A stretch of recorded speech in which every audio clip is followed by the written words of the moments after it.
Yesu ashimwe cyane. Amahoro y'Imana abane namwe mwese muriko muradukurikirana. Umunsi ishimye gukora iyi video kugira ngo twibukanye abantu twamenye Imana, abantu twakurikiye Imana, tumenye Imana twakurikiye by'ukuri yariyo, tumenye Imana twakurikiye, tumenye iyo dukorera yariyo.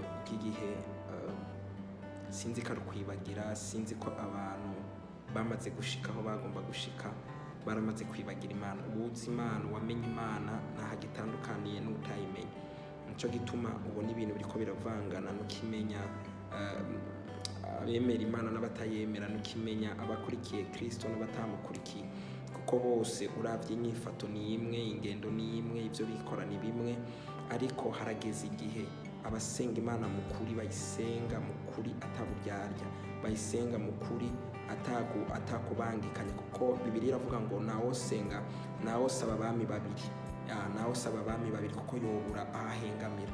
Rero just narinciye hano kugira ngo nibutse umuntu ariko aranyumva, nibutse umuntu uri kurankurikirana yuko Imana yayindi nyene nigeze ihinduka.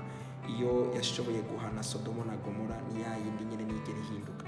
Iyo yashoboye kugirira neza Abisirayeli ni yayindi nyene nigeze ihinduka. Ariko irakeneye ko twihana ivyaha vyacu, irakeneye ko dusubira ku murongo, irakeneye yuko wowe na jewe tumenya by'ukuri ko iyaduhamagaye, ikeneye ko tubabera, ikeneye ko tugenda n'ingeso nziza, ikeneye yuko amajambo yayo by'ukuri aba muri twebwe. Bakozi b'Imana, ndabinginze ngo mugaruke ku murongo.